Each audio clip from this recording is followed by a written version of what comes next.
Brad Pitt joins Lewis Hamilton to revisit the redemption story of F1 just in time for awards season on a gorgeous Sunday morning in Los Angeles.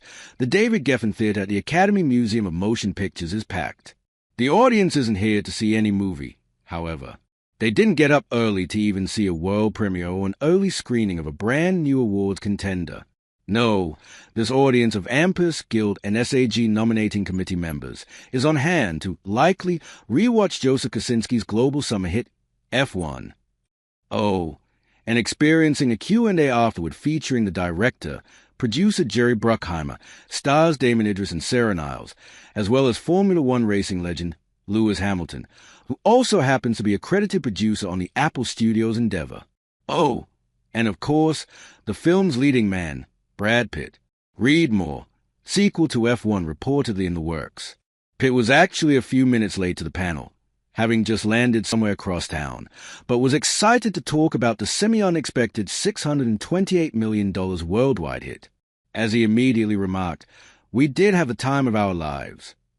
If you haven't caught F1 yet, the thriller centers on Sonny Hayes, Pitt, a race car driver for hire who is running from the ghost that scuttled his promising F1 career 30 years prior. When an old friend, Ruben Cervantes, Javier Bardem, approaches him, desperate for him to join his team, Haynes takes a chance and jumps back into the world he'd left decades ago. He predictably comes into conflict with Joshua Pierce, Damon Idris, an up-and-coming driver who isn't interested in any old man advice Hayes has to give.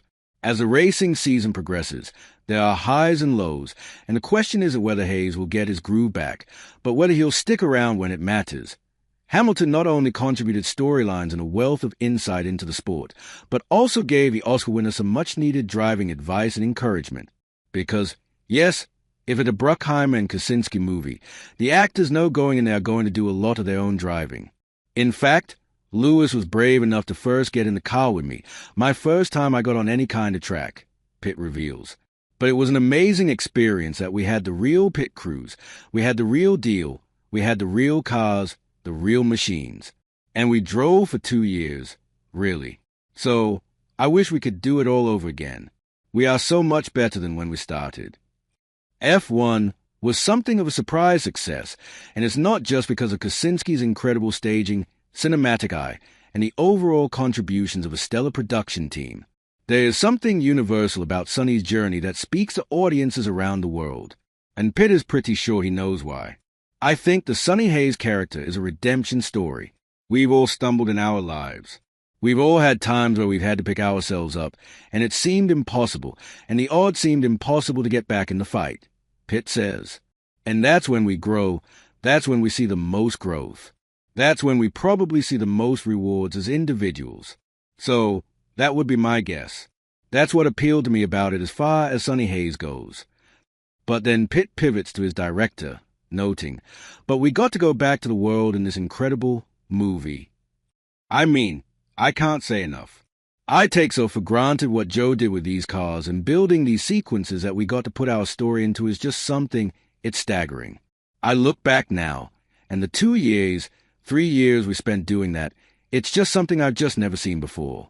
I think it was this amazing confluence of events of story, of F1 really being introduced in another way to the US. What Joe was able to do with the technology, it just all came together. Lewis coming in, of course, Jerry, who just can't make a bad movie. And then the rest of us, I think it was just something extraordinary that all came together at once. The end of the film features a key moment between Sonny and his love interest Kate, Kerry Condon, who is also the racing team's technical director. It's a heartbreaking scene that resonates for many, but according to Pitt, it didn't come from screenwriter Aaron Kruger. The bulk of that scene was sparked by anecdotes shared by Hamilton. "We developed our script, fair to say, until the very end," Pitt recalls.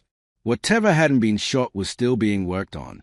But it really stemmed from a 12-hour session with Lewis, who gave up 12 hours of his day to spend with us, and we just kept querying him about questions. Does this float? Does this pass the smell test? No, that doesn't work, but it could be this. And really, it was what Lewis had described for us at these moments of absolute pure bliss that I don't even think we portrayed it as well as Lewis described it on that day. But it really stemmed from that. And this idea of winning is one thing. but the purity of the sport, the feeling, that thing that fulfills you. We don't question. You don't doubt. You just are, and define those moments where I guess just that kind of purity where you are the ultimate presence. And this certainly, Damson, and I talk about it. We felt it in the car, and that's, to me, in all our discussions, what we gathered from what Lewis was describing to us that day. So, we really have him to thank. F1 is full of genuine tension on the racetrack, but one of the more horrifying moments is a car crash involving Idris' character. It was based on a real crash that occurred in 2020, and Hamilton, who has had numerous crashes in his career, provided some first-hand knowledge on what the experience is like for many drivers. What you need to fight for in order to get out of the car during those precious moments is your family and everyone you're fighting for, Idris notes. And he explained to me of that moment of potentially giving up, and as soon as he told me that, I knew how to play it. And I was in the fire for real, by the way. After the audience laughs, Hamilton adds, "It's kind of crazy. So, we have to do a test at the beginning of the year.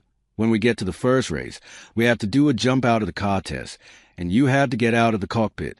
They time you. You have to be within 7 seconds of taking the steering off, getting out, putting the steering wheel back on. But of course, since they introduce a halo, that gets harder because it's harder to get out of the cockpit with." The moderator interrupts, asking what a halo is, and Hamilton responds, "The halo is a big ugly thing that sits kind of around the top of us. It's called a halo." He recalls the safety mechanism was introduced less than a decade ago, and it was something that all the drivers were against because it looked so ugly. So, before it kind of looks a little bit like those kinds of sliders, flip-flops, the bit that goes between your toes. And none of us liked it, but the improvement in safety was like 17% or something like that. So, we couldn't deny it, and it's been great, and we got used to it. But that crash in Bahrain, that was one of the things that made it really difficult for him to get out because it's between the halo and the barrier. So, he was under in those flames for a lot longer than any other drivers of recent times. For the seemingly always humble Kosinski, the most important thing he can do as a director is hire a great cast. If you do, they should grab hold of whatever material you have and elevate it. You won't have,